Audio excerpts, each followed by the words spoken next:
3 गिनने के बाद ही खोलना। 1 2 3।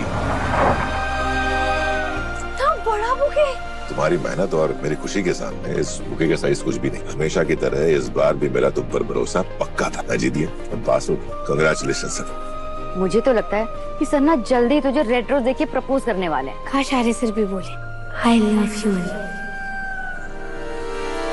मीरा अनु के खिलाफ एक बेहद खतरनाक साजिश रचते हुए दिखाई देती है। उसका मकसद सिर्फ एक होता है, अनु को कॉलेज में बदनाम करना और उसे पढ़ाई में पूरी तरह से तोड़ देना। इसी योजना के तहत मीरा अनु के एग्जाम से जुड़े कागजों में हेराफेरी कर देती है, जिससे अनु का रिजल्ट आते ही वह फेल घोषित हो जाती है। रिजल्ट देखकर अनु पूरी तरह टूट जाती है। उसे समझ ही नहीं आता कि इतनी मेहनत के बावजूद वह कैसे फेल हो सकती है। कॉलेज में उसकी इज्जत पर सवाल उठने लगते हैं और मीरा अंदर ही अंदर अपनी जीत पर खुश होती है।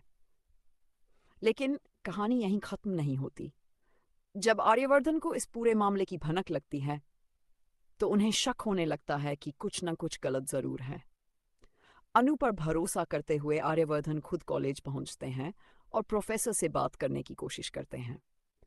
इसी दौरान कॉलेज में एक अहम बातचीत चल रही होती है, जिसमें मीरा की साजिश से जुड़े कई राज छुपे होते हैं।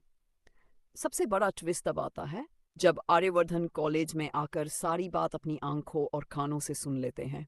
उन्हें साफ समझ आ जाता है कि अनु को जानबूझकर फेल कराया गया है और इसके पीछे मीरा का हाथ है। अब सवाल यही है कि क्या आर्यवर्धन मीरा को सबके सामने बेनकाब करेंगे। आने वाले एपिसोड में बहुत मुमकिन है कि आर्यवर्धन मीरा के सामने खड़े होकर उसके झूठ और साजिश का पर्दाफाश कर दें।